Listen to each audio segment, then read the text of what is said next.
Salut à toi, c'est Hermès, ton moniteur auto-école, enseignant de la conduite et de la sécurité routière. Aujourd'hui, je te propose un examen complet du code de la route, commenté et corrigé. Allez, on perd pas de temps, on commence tout de suite.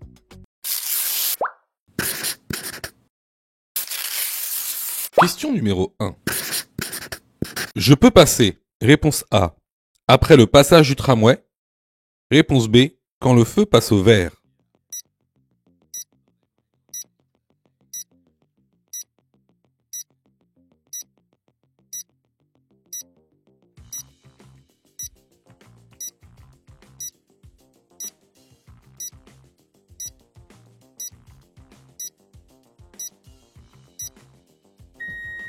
Alors, en général, quand il y a une traversée de tramway qui est régie par des feux de signalisation, c'est qu'il y a une raison. Lorsque le tramway passe d'un côté, il y a de fortes chances qu'un autre tramway, en sens inverse, passe aussi. D'où l'intérêt des feux de signalisation. Donc, après le passage d'un tramway, on regarde toujours la signalisation et on passera quand le feu passera au vert. La bonne réponse ici est la réponse B. Question numéro 2. Ce dispositif empêche un enfant d'ouvrir la portière depuis l'intérieur du véhicule. Oui, réponse A. Non, réponse B.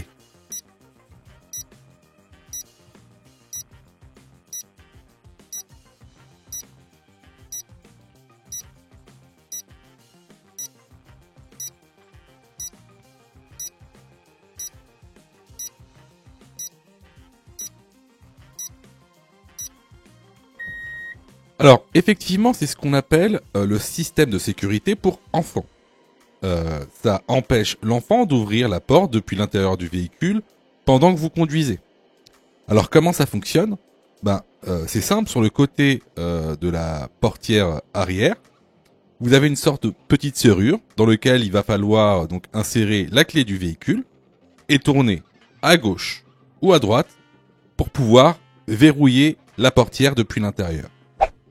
Alors, dans certains véhicules, c'est pas une serrure, ce sera un loquet, qu'il faudra pousser à gauche ou à droite. La bonne réponse ici est la réponse A. Question numéro 3.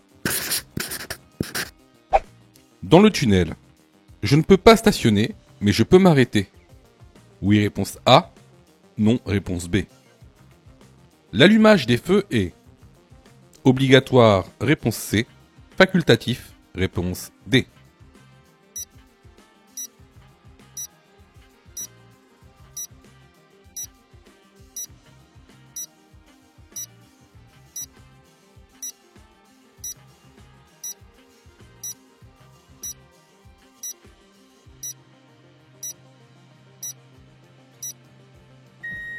Alors ici, c'est vraiment une question de cours.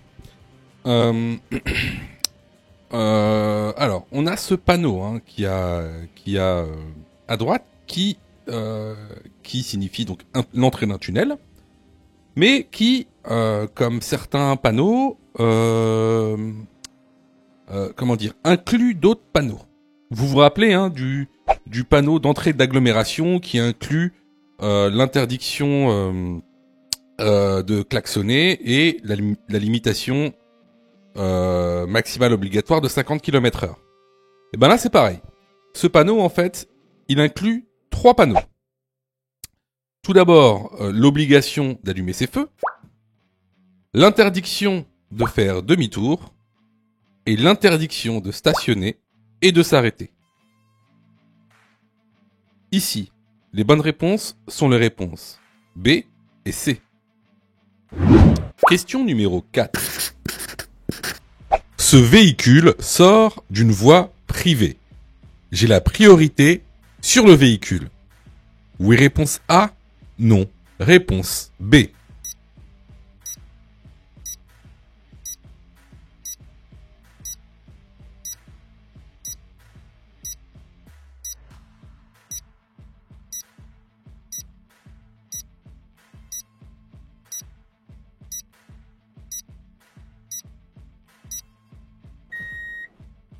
Alors, ce véhicule sort d'une voie privée.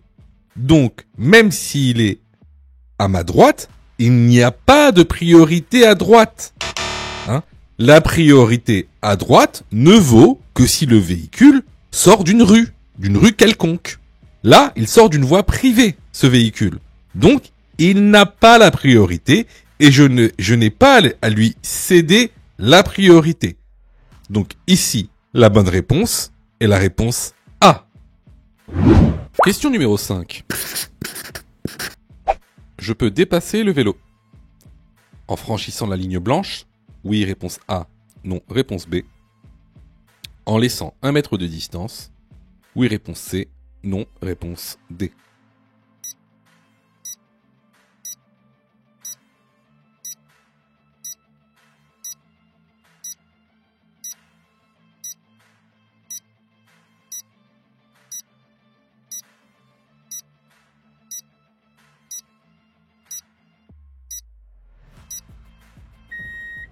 Alors, ici c'est une question très intéressante.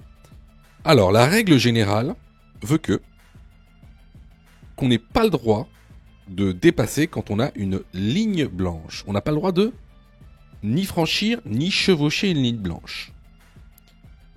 À une seule condition, si on veut dépasser un vélo. Alors, là on en vient à des termes techniques. Il y a le mot franchissement et le mot chevauchement, qui sont 2 termes techniques différents. Bien sûr, je vous renvoie à la formation, au cours de la formation, parce que ce sont des nuances qui vont faire que vous allez avoir votre permis ou non. Alors, donc oui, on a le droit de dépasser en chevauchant la ligne blanche. Alors, c'est quoi la différence entre franchir et chevaucher? Lorsque vous franchissez la ligne blanche, vos 4 roues sont à l'extérieur de la ligne blanche. En gros, vous roulez à contresens. Le chevauchement, il y a seulement 2 roues qui sont à l'extérieur de la ligne blanche. Donc là, dans ce cas-là, oui, on peut dépasser le vélo en chevauchant la ligne blanche et non pas en la franchissant. Est-ce que je laisse 1 mètre de distance lorsque je la dépasse? Lorsque je dépasse le vélo. Alors ici, on est hors agglomération. Donc hors agglomération, on laisse 1,50 m lors du déplacement d'un vélo. En plus de ça, il faut regarder le contexte. C'est-à-dire que là, effectivement, je peux la dépasser parce que il n'y a personne qui vient en face. Et puis derrière, lorsqu'on regarde les rétroviseurs, il n'y a personne qui essaye de nous dépasser. Donc les bonnes réponses sont les réponses B et D. Question numéro 6. Le véhicule à droite s'insère inopinément sur ma voie. Réponse A, je klaxonne. Réponse B, je ralentis.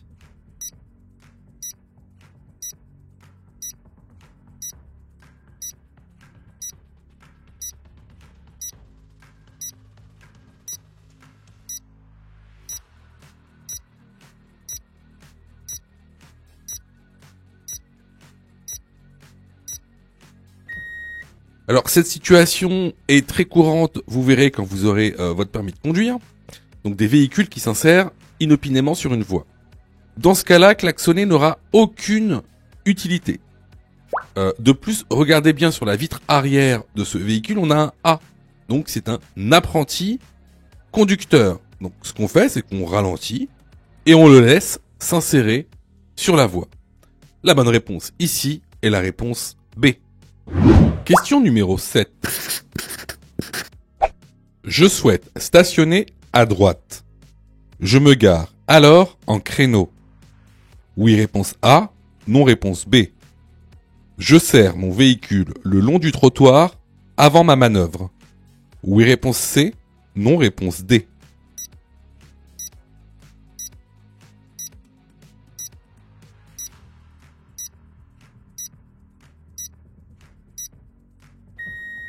Alors, il faut que tu saches qu'il existe 3 types de stationnement.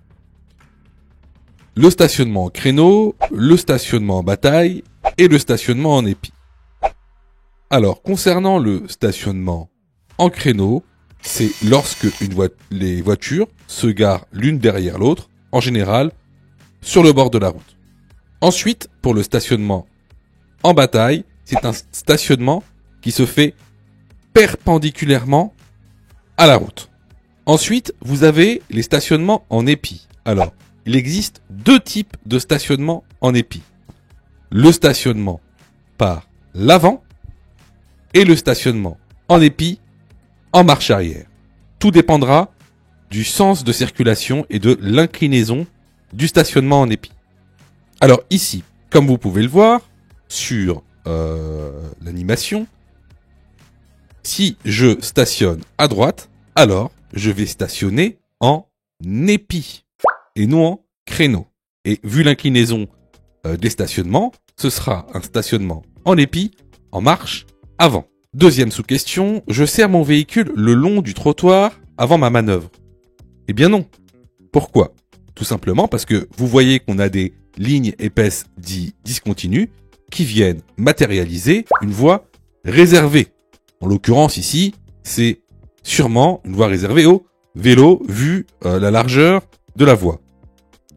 Donc, surtout, je ne serre pas mon véhicule au niveau du trottoir parce qu'on a une voie réservée et donc ce n'est pas notre voie. Donc ce qu'on fait ici, c'est qu'on serre au maximum sur notre voie de circulation et on initie la manœuvre en marche avant. Donc ici, les bonnes réponses vont être les réponses B et D. Question numéro 8. Je peux rouler avec ce véhicule. Oui, réponse A. Non, réponse B.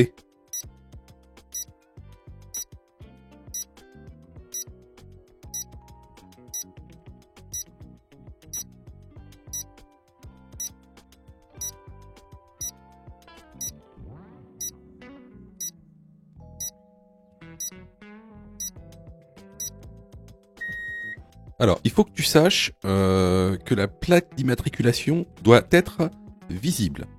Dans ce cas-là, la plaque, elle n'est pas visible. Donc, tu peux être sanctionné pour carte d'immatriculation illisible. Ça, c'est une amende, c'est une contravention de 4e classe et une amende de 135 € sans retrait de points. La bonne réponse ici est la réponse B. Question numéro 9. Stationner à cet emplacement constitue un stationnement. Réponse A, dangereux. Réponse B, abusif. J'encours une amende. Réponse C, oui. Réponse D, non.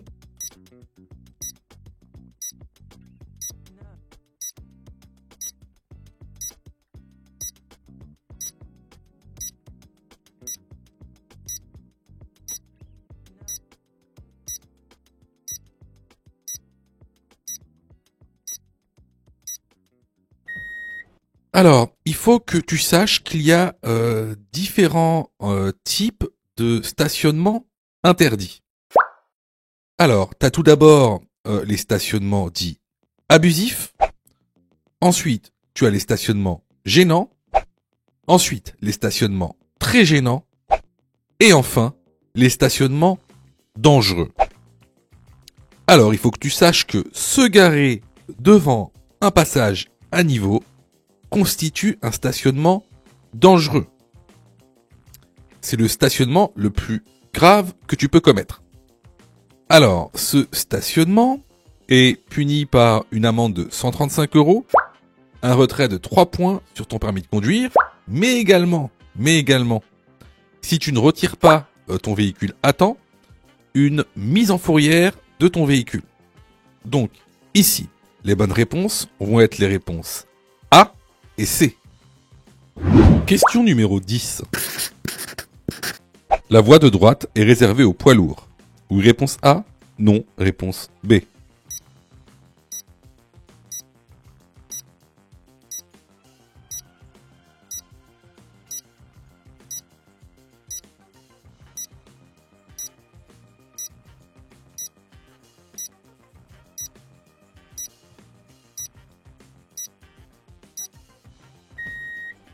Alors, ici, on est sur une route hors agglomération, séparée par un terre-plein central. La voie de droite, comme on le voit avec les lignes épaisses discontinues, est une voie donc réservée. Alors, elle est réservée à qui ? Cette voie, elle est réservée aux véhicules lents. Et des véhicules lents, il peut y en avoir plusieurs. Des poids lourds peuvent avoir une vitesse lente, peuvent être considérés comme des véhicules lents, mais des voitures aussi peuvent avoir une vitesse lente. Alors, c'est quoi une vitesse lente quand on parle de voies réservées aux véhicules lents ? C'est tous les véhicules qui ont une vitesse inférieure à 60 km/h. Donc ici, la voie, elle n'est pas réservée spécifiquement aux poids lourds, elle est réservée à tous les véhicules qui ont une vitesse inférieure à 60 km/h. La bonne réponse ici est la réponse B. Question numéro 11. À la prochaine intersection, les véhicules venant de droite peuvent rencontrer réponse A, le panneau A, réponse B, le panneau B, réponse C, le panneau C, réponse D, le panneau D.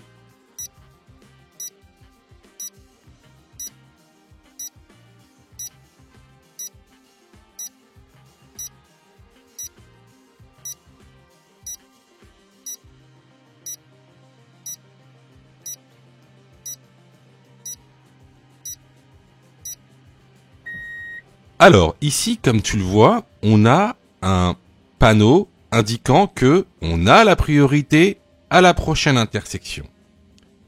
Donc, qu'est-ce que ça veut dire concrètement ? Ici, on va considérer qu'on est la voiture rouge et que les véhicules venant de droite, c'est la voiture blanche. D'accord ? Donc, nous, on a la priorité à la prochaine intersection. Donc, est-ce que les véhicules qui viennent de droite peuvent avoir ce panneau de route prioritaire ? Non, on ne peut pas être prioritaire en même temps. C'est impossible. Soit c'est moi qui suis prioritaire, soit c'est les véhicules de droite qui sont prioritaires. Mais pas les deux en même temps. Donc, le panneau de priorité, c'est impossible. Ensuite, est-ce que les véhicules venant de droite peuvent avoir le panneau de priorité à droite ? Non plus. Parce qu'il va falloir qu'ils cèdent la priorité à droite, mais surtout à moi, qui vient donc de la gauche. Donc ils peuvent pas avoir un panneau de priorité à droite. Les seuls panneaux qu'ils puissent avoir, c'est soit un panneau de céder le passage, soit un panneau stop. Alors, je sais que certains d'entre vous vont me dire, mais t'es bien gentil, mais comment tu sais que l'intersection elle sera comme ça ? Elle peut être en étoile ou elle peut être en T ou... Alors, je sais que la circulation sera comme ça de manière sûre et certaine. Donc, si vous voulez savoir pourquoi l'intersection sera obligatoirement comme ça, je vous invite fortement à aller dans l'information parce que aujourd'hui, on n'a pas le temps de répondre à toutes les questions. On répond à la question qui nous est posée. Mais vous devriez le savoir. Clairement, vous devriez savoir pourquoi elle est obligatoirement comme ça, cette intersection. Donc rendez-vous dans l'information pour ceux qui veulent savoir. Donc ici, pour répondre à la question, les bonnes réponses sont les réponses A et B. Question numéro 12. La consommation de cannabis au volant. Réponse A, constitue un délit. Réponse B, constitue un crime. Est sanctionné par, réponse C, une suspension de permis. Réponse D, une rétention de permis.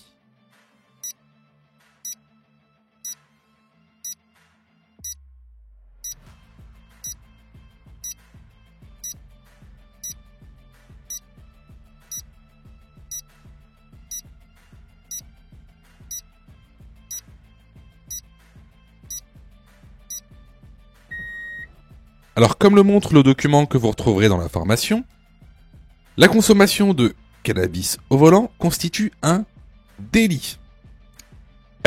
Cette consommation est sanctionnée donc par une amende de 4 500 €, 2 ans de prison maximum, rétention de permis immédiate, suspension de permis, obligation de faire un stage et également 6 points en moins sur le permis de conduire. Donc, ici, les bonnes réponses sont les réponses A, C et D. Question numéro 13. Je cède le passage aux piétons. Oui, réponse A, non, réponse B.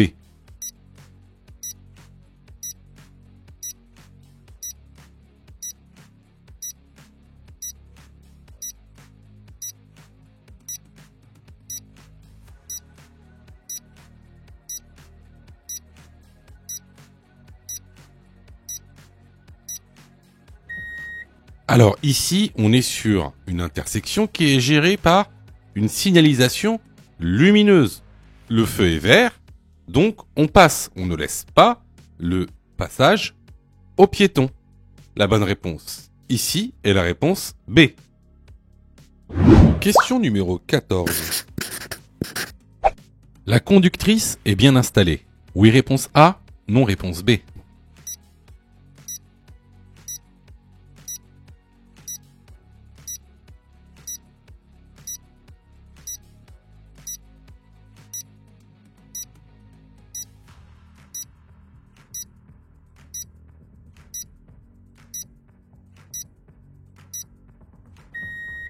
Alors ça, c'est une super bonne question.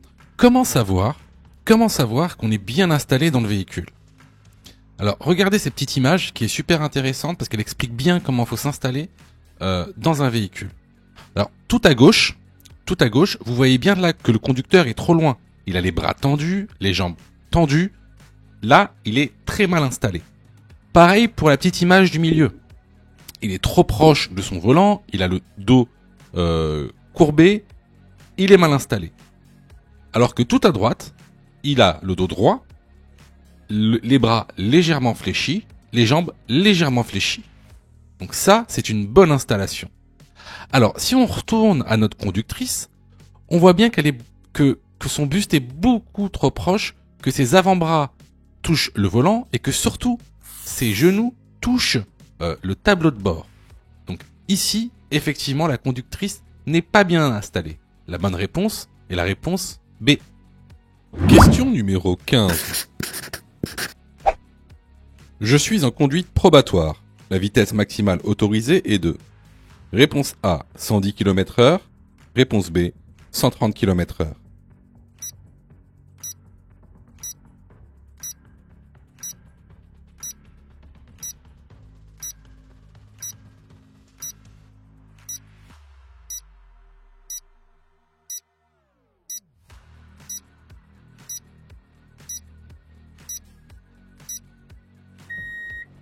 Alors ici on est sur autoroute, donc comme le panneau le montre, la vitesse est maximale autorisée de 130 km/h et de 110 en temps de précipitation. Ou de mauvais temps plutôt.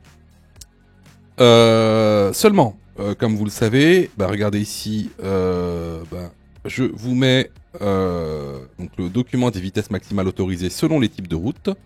Donc lorsqu'on est en probatoire sur autoroute, la vitesse maximale autorisée est de 110 km/h. Donc ici la bonne réponse est la réponse A. Question numéro 16. Si le voyant ABS reste allumé, réponse A, je roule jusqu'à ce qu'il s'éteigne. Réponse B, je ramène le véhicule chez un garagiste dès que possible.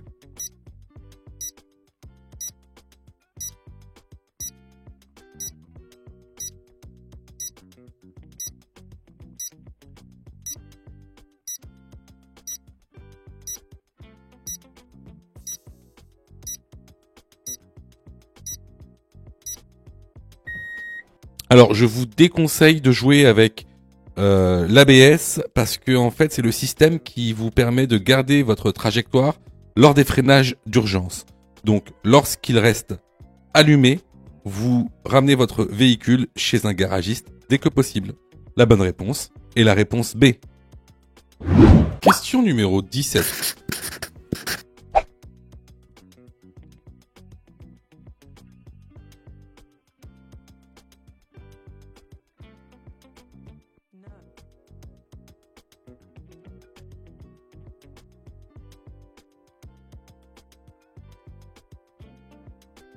le comportement de ce véhicule est dangereux. Oui, réponse A. Non, réponse B. Je le dépasse par la droite. Oui, réponse C. Non, réponse D.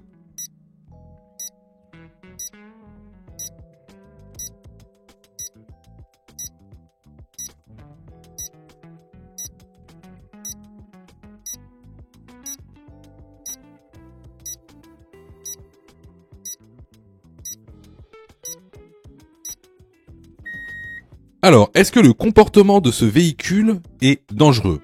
Vous avez bien vu, le véhicule fait demi-tour et il passe très proche des piétons qui sont sur les places de parking. D'ailleurs, les piétons se décalent. Donc, est-ce qu'il a un comportement dangereux?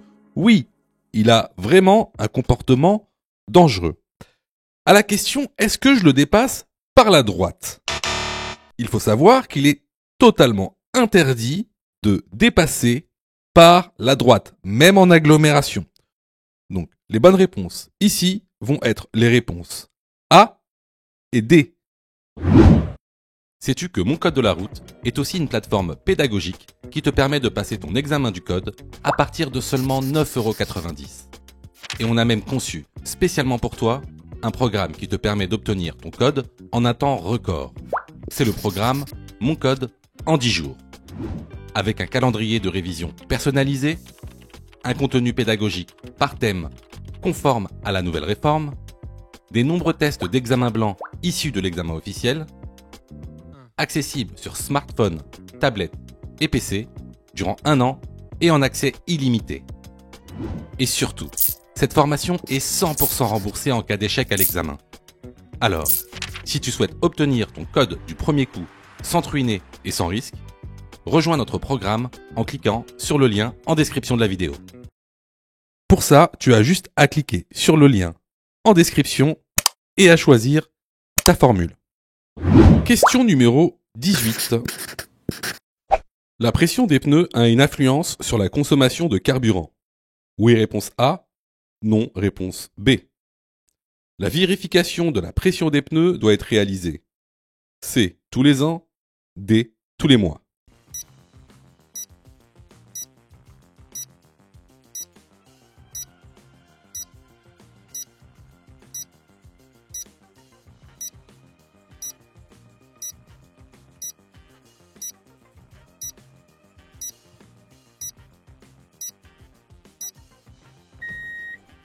Alors effectivement, un pneu sous-gonflé va augmenter de manière significative la consommation de carburant.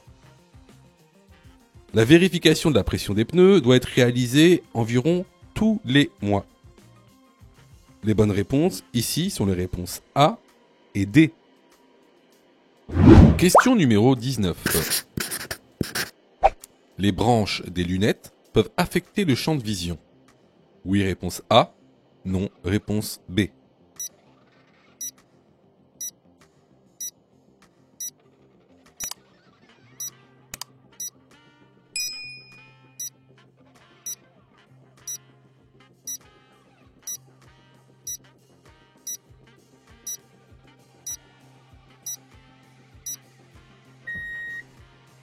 Alors la notion de champ de vision, on va pas la traiter aujourd'hui parce que là on est sur un test. Bon là je vous ai mis une petite image que vous pouvez retrouver sur le cours de la formation. Donc je vous laisse aller dans la formation pour voir vraiment ce que c'est que le champ de vision. Alors concernant les lunettes, alors bien sûr la largeur des branches sur les lunettes, notamment les lunettes de soleil, peuvent affecter le champ de vision. Donc privilégiez toujours des lunettes avec des branches minces pour avoir le champ de vision le plus étendu possible. Donc, la bonne réponse est la réponse A. Question numéro 20. Ce panneau indique A. Une interdiction de stationner du 1er au 15 du mois du côté impair. B. Une autorisation de stationner du 16 au 31 du côté pair. C. Une interdiction de stationner du 1er au 15 du côté pair.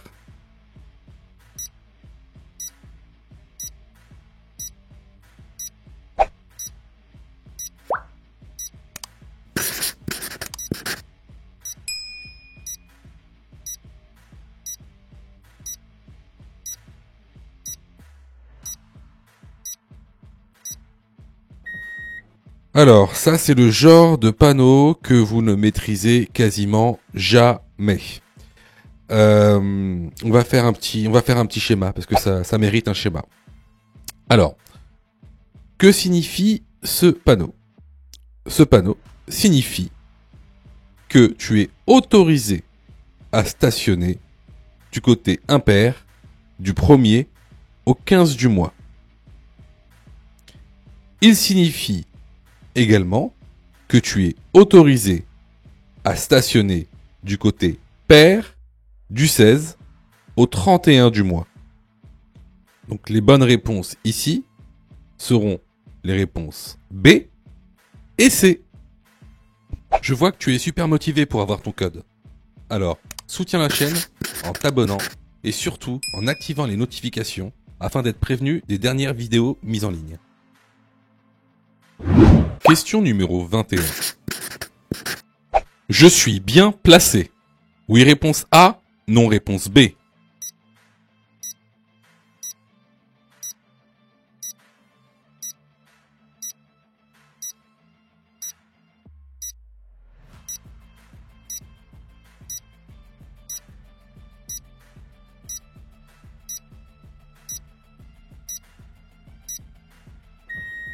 Alors, il faut que vous sachiez une chose. C'est que en France, on roule à droite. Donc, ici, on est très mal placé. On n'a pas le droit de rouler au milieu. À part si vous dépassez une voiture qui est dans la voie de droite. Donc, ici, on est très mal placé. On doit se rabattre. La bonne réponse est la réponse B. Question numéro 22.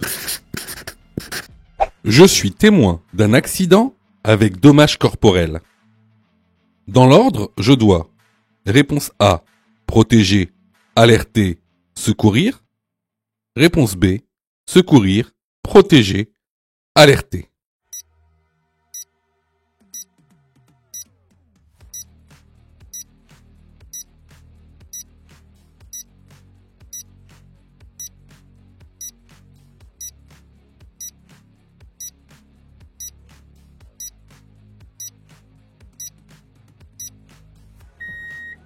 Alors, écoute bien la réponse à cette question, parce que c'est une question qui tombe souvent à l'examen du code de la route nouvelle réforme.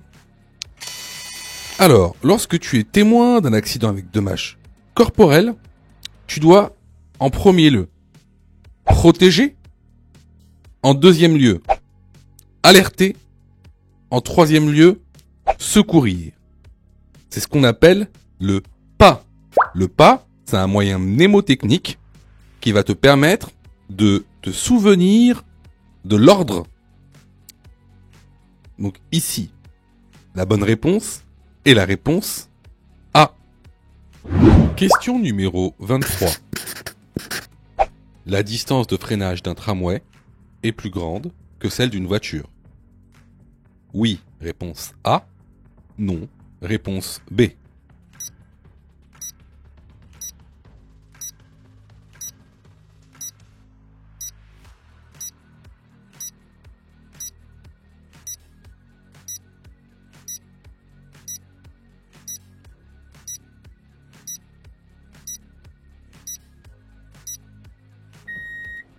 Alors, important à savoir, bien sûr, la distance de freinage dépend en fait de la masse du véhicule. À vitesse égale, bien sûr.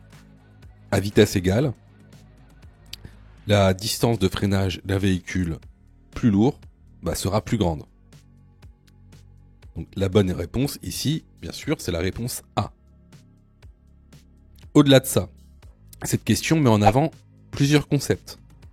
Le concept de la distance de freinage, de la distance d'arrêt, de la distance de réaction, de la distance de sécurité. Ce sont 4 concepts différents, qui sont reliés certes, mais différents, et que vous devez savoir calculer. Très important. Il y a plein de questions dans l'examen officiel, on vous demande de calculer la distance de sécurité à 90 km, la distance de freinage à certains km/h, la distance d'arrêt, la distance parcourue durant le temps de réaction. Tout ça, c'est des concepts que vous devez connaître, hein, d'accord ? Donc je vous renvoie au cours si vous voulez comprendre ces concepts. Question numéro 24. Je peux conduire seul à partir de... Réponse A, 17 ans. Réponse B, 18 ans. Réponse C, 16 ans.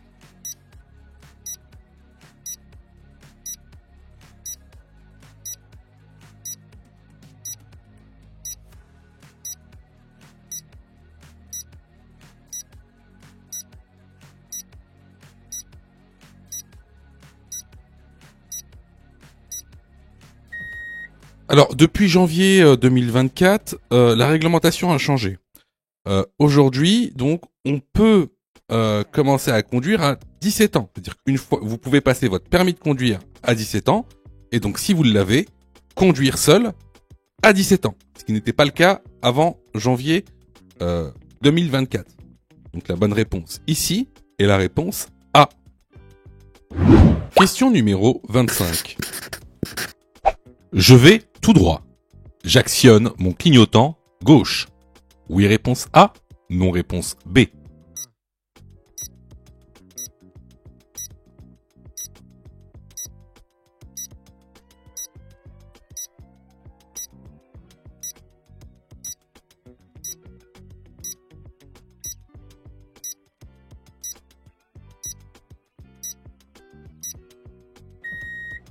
Alors, ici, on va tout droit. Devant nous, il y a des travaux. Donc, c'est tout simplement un obstacle comme un autre. Donc, qu'est-ce qu'on fait quand on fait face à un obstacle sur la route ? Eh ben, effectivement, on va devoir actionner le clignotant gauche ici pour pouvoir contourner cet obstacle. Et également prévenir les usagers qui sont derrière nous de notre décalage. La bonne réponse ici est la réponse A. Question numéro 26. L'ambulance privée derrière moi a activé son gyrophare. Réponse A. Je laisse le feu pour le laisser passer. Réponse B. Je m'arrête au feu.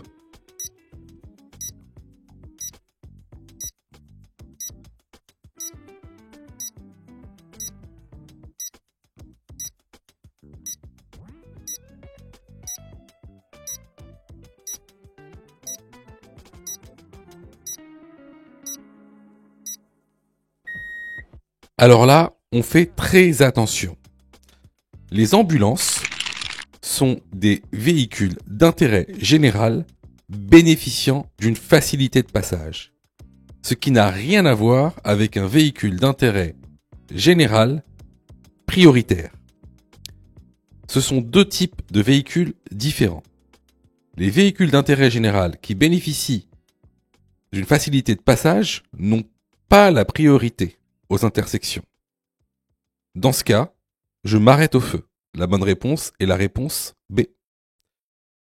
Alors, vous voyez, il y a beaucoup de gens, en fait, je sais, je sais que vous êtes trompés. Enfin, beaucoup d'entre vous se sont trompés. Je sais que vous passez beaucoup de temps à réviser votre code. Je le sais. Sûrement que même vous avez une application gratuite. Mais vous savez, les applications gratuites, si c'est gratuit, ne pensez pas que vous allez avoir de la qualité. D'accord ? Ne pensez pas ça. C'est pas pour rien qu'il y a 40% de taux d'échec. Quasiment la moitié des gens qui regardent cette vidéo vont rater leur code. Pas parce qu'ils n'ont pas travaillé, pas parce qu'ils sont nuls, parce que vous avez été mal formés. C'est pour ça que nous, on vous propose donc une plateforme de formation 100% dédiée au code de la route, réalisée par des professionnels, avec une méthodologie adéquate qui vous permettra d'avoir votre code de la route rapidement. En plus de ça, vraiment ça coûte pas cher. Vous pouvez commencer à vous former pour 9,90 €. Ça, c'est la formule la plus basse. Sinon, vous pouvez même choisir la formule Mon code en 10 jours. Et avec cette formule, vous êtes 100% remboursé si vous ratez votre code. Simplement en envoyant la preuve de votre échec. Donc voilà, moi un petit conseil que je vous donne, surtout si vous êtes trompé à cette question, allez dans la plateforme, formez-vous correctement. Vous allez voir, ça va bien se passer. Question numéro 27. Le système ISOFIX permet A. d'installer un siège enfant, B. de sécuriser l'installation d'un siège bébé, C. de désactiver l'airbag.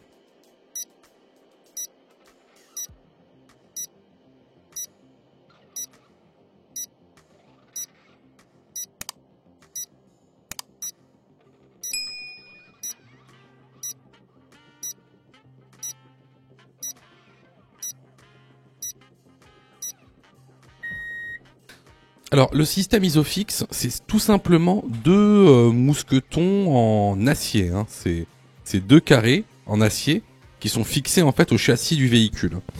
Et il vous permet en fait d'installer les nouveaux sièges enfants de manière un peu plus sécurisée. Par contre, en aucun cas, il ne permet de désactiver l'airbag. Ce sera à vous de désactiver l'airbag par vous-même. Donc le système ISOFIX n'est pas relié à l'airbag électroniquement. Donc les bonnes réponses ici seront les réponses A et B. Question numéro 28.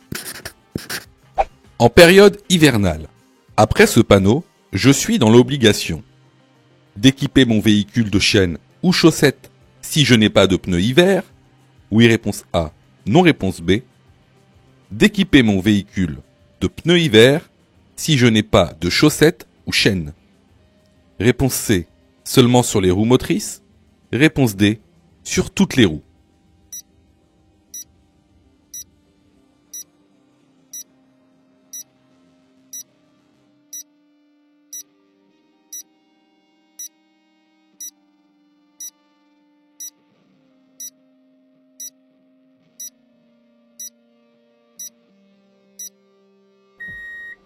Alors là, c'est vraiment une question qui montre si vous connaissez réellement votre code ou non. C'est pas une question difficile, contrairement à ce que beaucoup pourraient croire.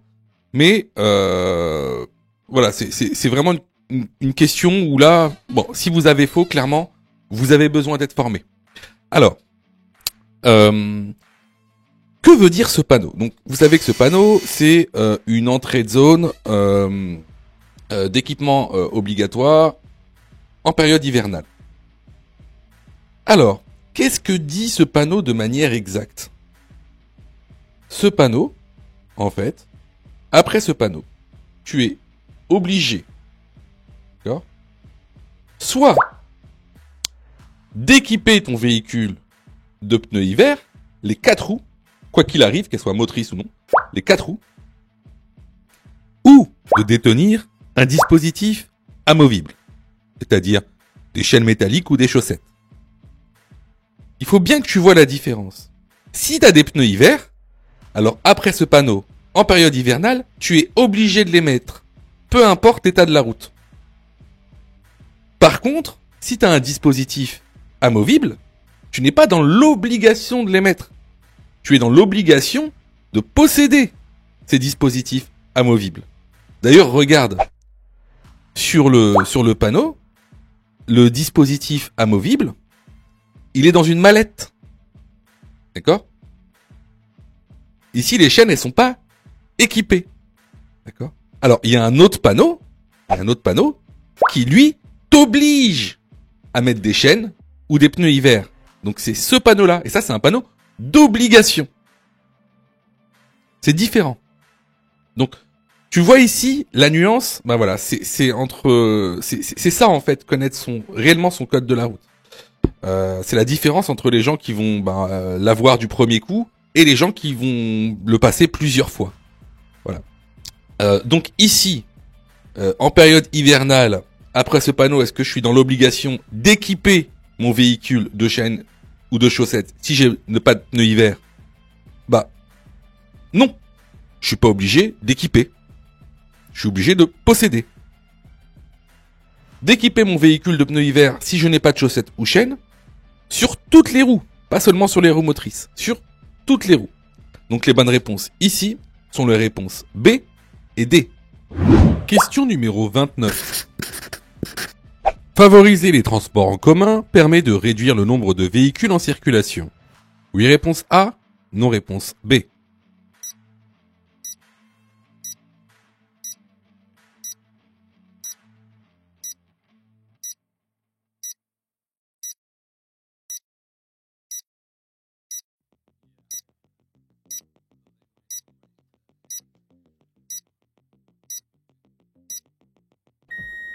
Effectivement, favoriser les transports en commun permet de réduire le nombre de véhicules en circulation.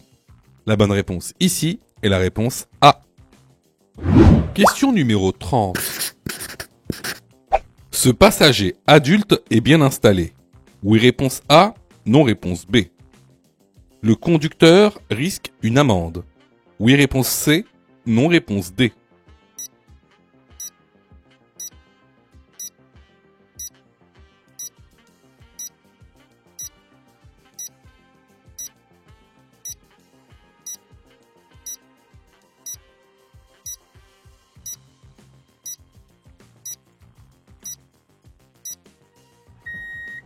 Alors, est-ce que ce passager est bien installé? Bah non, il n'est pas bien installé. Il devrait être assis, le dos sur le dossier, et surtout avec une ceinture de sécurité enclenchée. Est-ce que le conducteur risque une amende? Eh bien non. Il ne risque pas d'amende parce que le passager est adulte. Donc c'est le passager qui risque une amende. Si le passager avait été un mineur, donc une personne de moins de 18 ans, alors, dans ce cas-là, effectivement, c'est le conducteur qui aurait pris l'amende. Mais bon, c'est pas le cas ici. Les bonnes réponses ici sont les réponses B et D. Les vidéos sont totalement gratuites, donc abonne-toi pour aider la chaîne, et surtout, active les notifications pour être prévenu des dernières vidéos et avoir ton code beaucoup plus rapidement. Question numéro 31.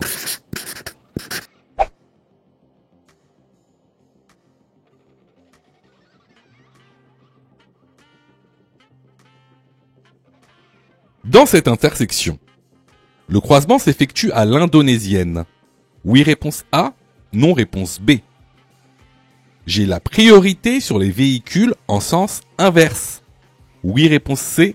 Non, réponse D.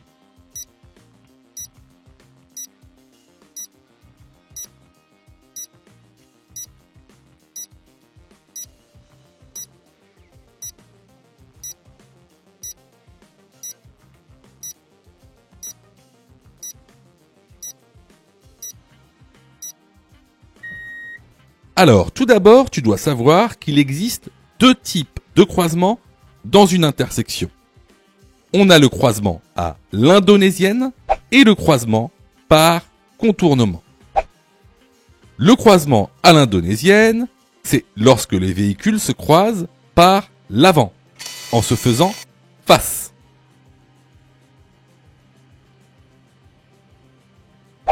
Le croisement par contournement, c'est lorsque les véhicules se croisent par l'arrière ou, plus communément, en se contournant. Dans notre situation, ici, le croisement s'effectue par contournement. Concernant la deuxième partie de la question, est-ce que, dans ce cas-là, j'ai la priorité sur les véhicules en sens inverse? Donc ici, je veux tourner à gauche. Eh bien, non.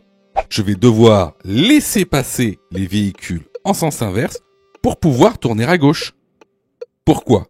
Pour deux raisons. La première, c'est que je m'engage dans une voie qui n'est pas la mienne. Je change de voie. Deuxième raison, c'est que regardez, si je tourne à gauche, les véhicules qui viennent en sens inverse, bah maintenant, ils viennent de ma droite. Et donc, c'est la priorité à droite qui prime. Donc pour ces deux raisons, je devrais leur laisser la priorité avant de tourner. Donc ici, les bonnes réponses sont les réponses B et D. Je vous invite fortement à aller dans la formation. On vous expliquera tout. Clairement, si tu as répondu faux à cette question, ça montre... Alors, ça montre pas que t'as pas révisé. Je suis sûr que t'as passé beaucoup de temps à réviser, à faire des séries. Mais ça montre que t'as pas les notions essentielles. Voilà. Que t'as été mal formé. Alors je sais pas où tu as été formé, mais en tout cas, tu as été mal formé, parce que c'est une question de base, c'est vraiment une notion de base.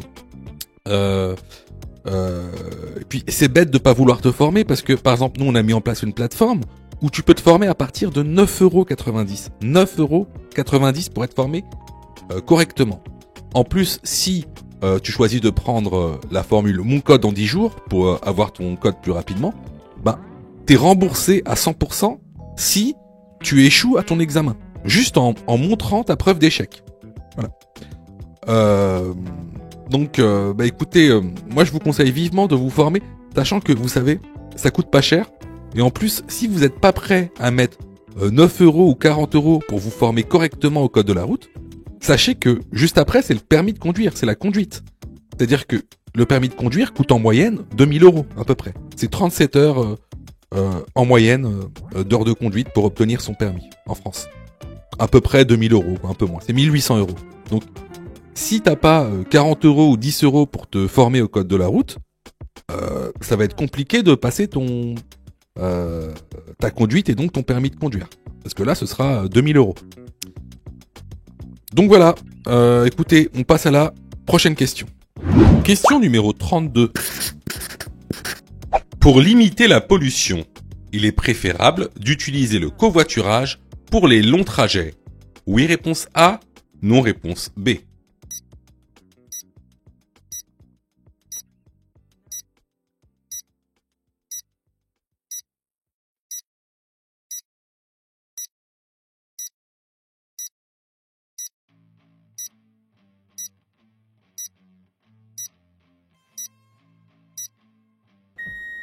Alors oui, pour les longs trajets, afin de diminuer la pollution, il est préférable d'utiliser le covoiturage.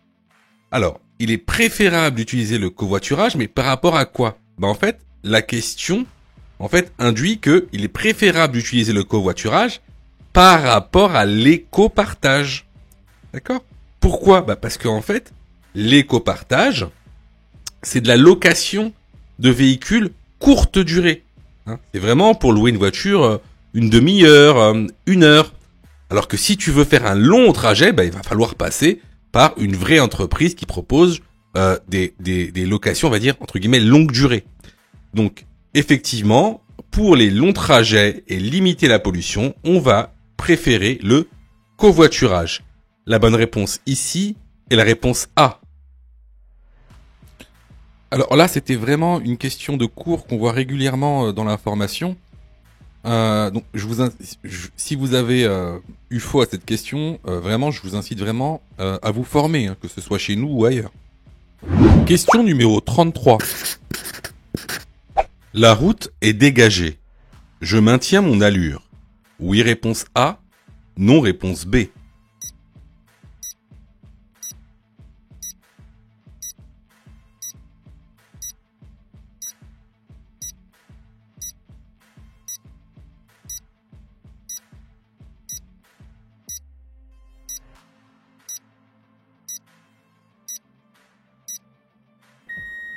Alors ici, on est sur une route avec une côte.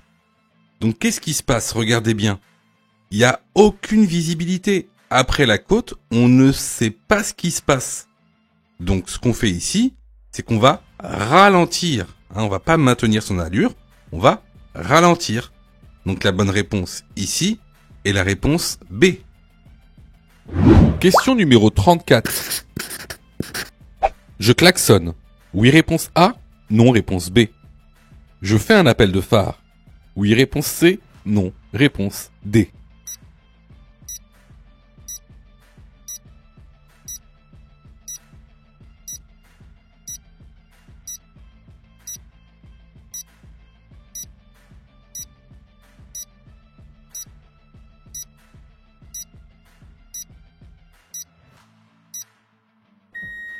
Alors, question très intéressante parce qu'on a là une signalisation qui nous oblige à avertir. Donc, en fait, on pourrait klaxonner. Oui, mais il est interdit de klaxonner de nuit. Donc, ici, on ne pourra pas klaxonner. Donc, ce qu'on fait ici pour avertir, vu qu'on est la nuit, c'est qu'on fait un appel de phare. Donc, Les bonnes réponses ici sont les réponses B et C. Question numéro 35. L'autopartage permet de diminuer le rejet de CO2, oui réponse A, non réponse B, de réduire le parc automobile, oui réponse C, non réponse D.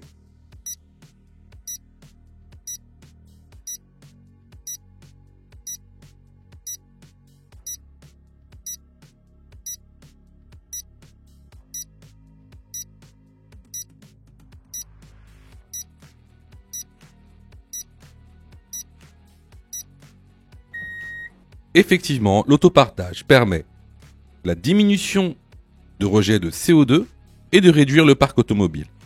Les bonnes réponses sont les réponses A et C. Si tu aimes le contenu, alors prends quelques secondes pour liker la vidéo. C'est très important. Cela nous permet d'être mieux référencés et donc de te présenter encore plus de vidéos pour que tu puisses obtenir ton code le plus rapidement possible. Question numéro 36. Je viens d'acheter un véhicule d'occasion. Je dois renouveler la carte d'immatriculation dans un délai de réponse A, 2 semaines, réponse B, 2 mois, réponse C, 1 mois, réponse D, 3 mois.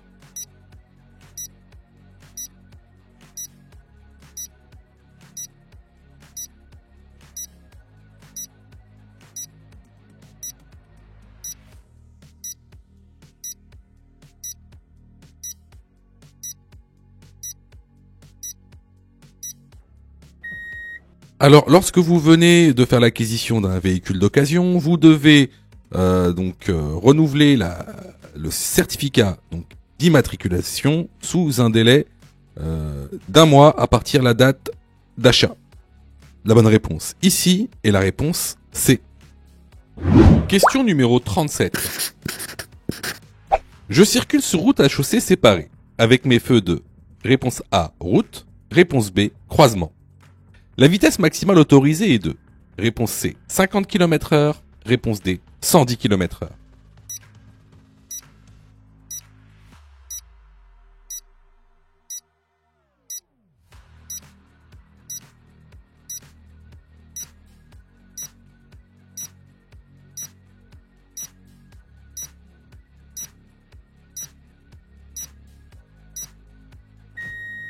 Alors ici, comme il y a du brouillard, on va rouler en feu de croisement, mais également en feu de brouillard avant et arrière.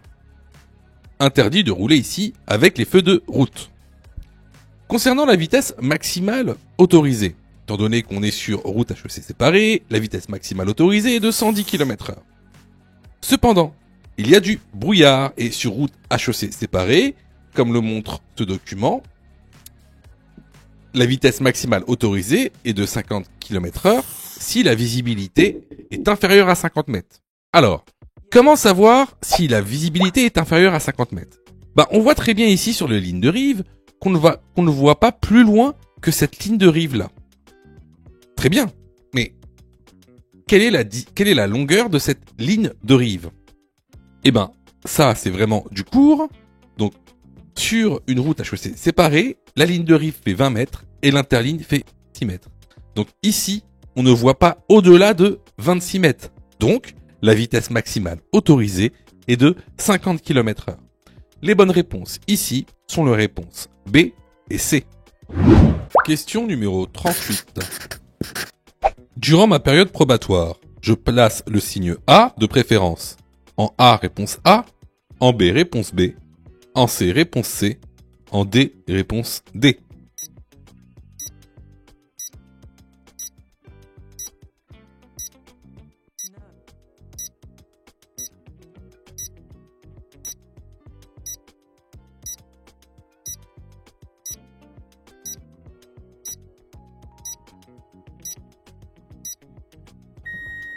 La bonne réponse ici est la réponse C.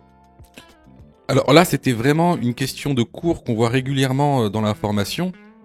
Donc, si vous avez eu faux à cette question, vraiment, je vous incite vraiment à vous former, que ce soit chez nous ou ailleurs. Alors, je reçois plusieurs messages de votre part. D'ailleurs, je vous en remercie. Alors, vous me posez souvent deux questions. Alors, la première, c'est quand est-ce que je suis prêt pour passer mon code? Et la deuxième, c'est est-ce que je dois suivre la formation? Alors, tout d'abord, on va répondre à la première question. Quand est-ce que tu es prêt pour passer ton code? Bah, c'est très simple. Si tu fais moins de 5 fautes sur les 5 dernières séries d'examens blancs que tu as fait, alors tu es prêt à passer le code de la route. Donc attention, hein, ça veut dire que il faut que sur les 5 dernières séries que tu as faites, de manière consécutive, il n'y a pas une seule série où tu as fait plus de 5 fautes. Donc si tu as fait plus de 5 fautes à une seule série, il faut que tu continues à faire des examens blancs. La deuxième question. Est-ce que il serait mieux pour moi de prendre une formation? Alors, là, c'est pareil. Si tu fais 8 fautes ou plus sur les 5 dernières séries d'examens blancs que tu as faites, alors, il est vivement conseillé de te former. Ça veut tout simplement dire que il te manque certaines notions essentielles. Ça veut pas dire que tu connais pas ton cours, ça veut dire qu'il te manque des notions essentielles pour pouvoir progresser. Et clairement, c'est pas en faisant des examens blancs que tu vas progresser, tu vas même plutôt stagner. Voilà. Donc si tu as fait 8 fautes ou plus sur l'une des 5 dernières séries que tu as faites, je te conseille vivement de te former. Surtout que on a mis en place donc une plateforme pédagogique qui répond vraiment à tous vos besoins. On a fait en sorte que tout le monde puisse se former au code de la route. Vous avez la formule standard, par exemple, qui est à 19,90 € par an. Donc vous payez une fois 19,90 € et vous avez le droit à toute la plateforme pendant un an en illimité, avec tous les cours, tous les 10 thèmes, plus de 1200 questions issues de l'examen officiel, commentées et corrigées. Vous avez pour ceux par exemple qui veulent passer leur code rapidement la formule à mon code en 10 jours pour passer son code en 10 jours qui est à 39,90 € par an en illimité, et en plus si vous ratez votre code, eh ben vous êtes 100% remboursé seulement en envoyant votre preuve d'échec. Sinon, pour ceux qui le souhaitent, vous avez la plus petite formule, la formule basique, qui est à 9,90 € par semaine. Celle-ci, c'est une formule qui est hebdomadaire, qui en général est réservée à ceux qui ont déjà passé leur code et qui ont échoué. C'est une sorte de remise à niveau. Donc, vraiment, il y en a pour tous les besoins et il y en a aussi pour tous les prix. Et c'est vraiment pas cher. Ce serait bête de rater son code alors que vous auriez pu vous former pour 9,90 €. Pour ça, tu as juste à cliquer sur le lien en description et à choisir ta formule. Question numéro 39. L'acuité visuelle doit être au minimum de 5 dixièmes, réponse A, 7 dixièmes, réponse B, 4 dixièmes, réponse C.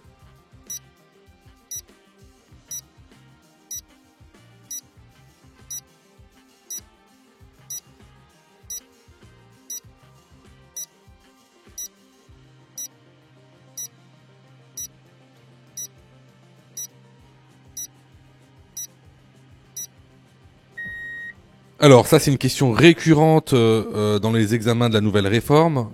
C'est vraiment, faut que vous le sachiez par cœur. Donc l'acuité visuelle aux deux yeux doit être au minimum de 5 dixièmes. La bonne réponse est la réponse A. Question numéro 40. Dans cette intersection, je peux, réponse A, tourner à droite, réponse B, aller tout droit, réponse C, tourner à gauche.